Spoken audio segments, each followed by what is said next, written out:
పూరా లోకల్. నమస్తే, welcome to పూరా లోకల్. మనం ప్రస్తుతం బీజేపీ నాయకుడు శాంత్ కుమార్ తోటి ఉన్నాము. బండి సంజయ్ని సిట్ విచారణకు పిలిచింది ఫోన్ ట్యాపింగ్ కేసులో. అంటే ఏమనుకుంటున్నారు? అంటే ఈ ఫోన్ ట్యాపింగ్ వల్ల మీ బీజేపీ పార్టీ గెలవాల్సిన ఎమ్మెల్యే కూడా ఓడిపోయారు అనుకుంటున్నారా? అసలు ఏం జరిగింది? అసలు భారత్ మాతాకి అసలు ఫోన్ ట్యాపింగ్ అనేది చాలా దురదృష్టకరమైన విషయం, మానవ విలువలు లోపించిన విషయం, అప్రజాస్వామికం, అనైతికం. టీఆర్ఎస్ గవర్నమెంట్లో ముఖ్యమంత్రి పదవిలో ఉన్న కేసీఆర్ గారు తెలంగాణ జై తెలంగాణ వ్యక్తి తెలంగాణ ప్రజల్ని ఈ విధంగా మోసం చేయడం చాలా చాలా అన్యాయం. ముఖ్యంగా భార్యాభర్తలు మాట్లాడుకున్న సంభాషణ విని, సెలబ్రిటీస్ మాట్లాడుకున్న సంభాషణ విని బ్లాక్మెయిల్ చేసి, అపోజిషన్ పార్టీలో ఉన్న వాళ్ళ సంభాషణ విని రాజకీయంలో అధికారాన్ని నిలబెట్టుకోవడానికి చేసిన దుశ్చర్య ఇది క్షమించరాని విషయం.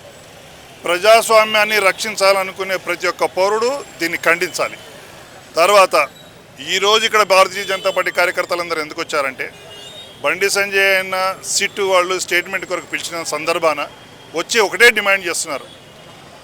ఈ ప్రజాస్వామ్య పరిరక్షణకై ఈ సిట్టుతో పని కాదు. ఎందుకంటే కాంగ్రెస్ టీఆర్ఎస్ తోడు దొంగలు, వాళ్ళ కేసులు వీళ్ళ మీద, వీళ్ళ కేసులు వాళ్ళ మీద ఉన్నాయి. ఊరికే కంటి తుడుపుగా ఇవన్నీ జరిపిస్తారు, కానీ నిజమైన ఎంక్వైరీ జరగదు. సిబిఐకి అప్పగిస్తేనే నిజమైన ఎంక్వైరీ జరుగుతుంది. సిబిఐ ఎంక్వైరీ జరగాలి, దోషుల నిర్ధారణ జరగాలి, దోషులను కఠినంగా శిక్షించాలి. భవిష్యత్తులో ప్రజాస్వామ్యంలో ఎవ్వరు కూడా ఈ దుశ్చర్చకు పాల్పడకుండా ఒక గుణపాఠంగా జరగాలనే డిమాండ్తో భారతీయ జనతా పార్టీ కార్యకర్తలందరూ మొత్తం తెలంగాణ రాష్ట్రం నుంచి వచ్చారు. ఒకటే డిమాండ్తో చేస్తున్నారు, ఏంటంటే కేసును సిబిఐకి అప్పగించండి, ఎంక్వైరీ జరిపించండి, కేసు నిర్ధారణ చేయండి, దోషులను నిర్ధారించండి, వాళ్ళని కఠినంగా శిక్షించండి.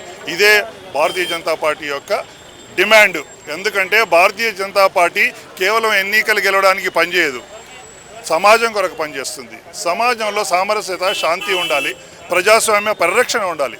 ప్రజాస్వామ్యం అంటేనే సామరస్యం, అందరూ కలిసి శాంతియుతంగా జీవనం సాధించడం, అభివృద్ధితో పాటు ముందుకెళ్ళడం అనేది భారతీయ జనతా పార్టీ యొక్క ఉద్దేశం.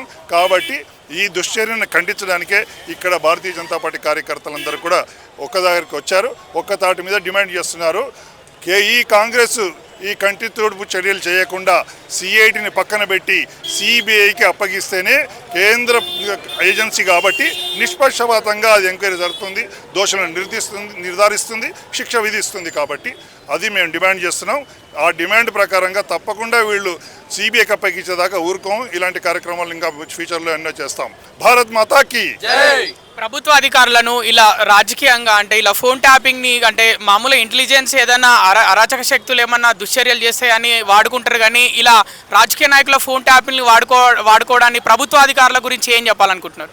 ఇది తప్పకుండా గ్రాస్ నెగ్లిజెన్స్, గ్రాస్ మిస్యూజ్, అంటే ఇది దుర్వినియోగం, అధికార దుర్వినియోగం. ఇది ఎలాగంటే ఫోన్ ట్యాపింగ్ అనేది ప్రభుత్వ అధికారులకు ఎప్పుడు అనుమతిస్తుందంటే దేశ సమగ్రతకు భగ్నం వాటిల్లుతున్నప్పుడు, లేకపోతే విదేశీయులు వచ్చి ఇక్కడ కుట్రలు పండుతున్నప్పుడు దాని కొరకు మాత్రమే టెలిఫోన్ ట్యాపింగ్ వాడాలి.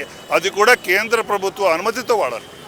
కానీ అవన్నీ కూడా గోదావరిలో పడేసి వీళ్ళు ఏం చేశారంటే తన ప్రయోజనాల కోసం తాను మళ్ళీ గెలవాలని కేసీఆర్ చేసిన పన్నాగం ఇది దుర్వినియోగం. దీంట్లో ఐఏఎస్ ఆఫీసర్లు, ఐపీఎస్ ఆఫీసర్లు భాగం పంచుకోవడం ఇంకా దారుణం. ఎవరు ప్రభుత్వంలో ఉన్నా వాళ్ళు దేశం మీద ఒక ప్రమాణం చేసి సర్వీస్ చేస్తారు. అలాంటి వాళ్ళు ఎవరో ఆదేశాలు విని దాంట్లో ఇన్వాల్వ్ కావడం, వీళ్ళందరూ చేయడం, వీళ్ళందరినీ ఎవరెవరు దోషులను నిర్ధారించడానికి కేవలం సిబిఐ మాత్రమే చేయగలదు.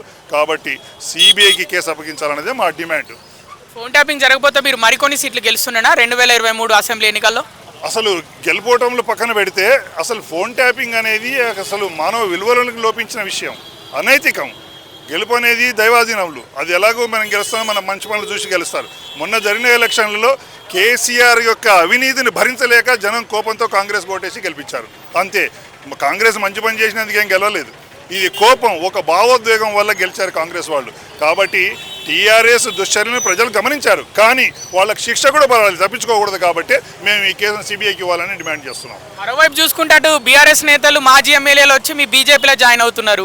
మీరేమో బీఆర్ఎస్ నేతల్ని అరెస్ట్ చేయాలి ఫోన్ ట్యాపింగ్ విషయంలో అని మీరు చెప్తున్నారు. మరి ఏంటి పరిస్థితి? ఎమ్మెల్యేలందరూ కూడా ఫోన్ ట్యాపింగ్ కేసులో ఇన్వాల్వ్ కాలేదు, అవినీతిలో పాల్గొనలేదు.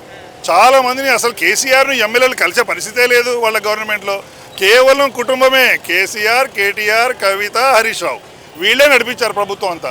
కాబట్టి 10 సంవత్సరాలకు ప్రజలు ఏ విధంగా అయితే తెలుసుకున్నారో అదేవిధంగా ఎమ్మెల్యేలు కూడా ఓడిపోయినా కూడా వాళ్ళు కళ్ళు తెరుచుకున్నారు. ఇప్పుడు మంచి పార్టీ, కేవలం అభివృద్ధి చేసే పార్టీ, నీతి నిజాయితీ గల పార్టీ, సిద్ధాంతం ఉన్న పార్టీ బీజేపీ ఒక్కటే అని వాళ్ళు ఇప్పుడు బీజేపీ వైపు వస్తున్నారు. భారతీయ జనతా పార్టీ డోర్సు ఎప్పుడు అందరికీ తెరిచే ఉంటాయి. కాకపోతే ఈ సిద్ధాంతాన్ని, ఈ విధానాన్ని నమ్మి దాని ప్రకారంగా నడుచున్న వాళ్ళకే ఇందులో వచ్చి ఇమ్మడగలరు, లేకపోతే ఇమ్మడలేరు. కాబట్టి అలాగా అన్కండిషనల్గా ఏ షరతు లేకుండా భారతీయ జనతా పార్టీలో ఉండి దేశానికి సేవ చేసుకునే వాళ్ళు ఎవరైనా వస్తారో వాళ్ళందరికీ స్వాగతమే.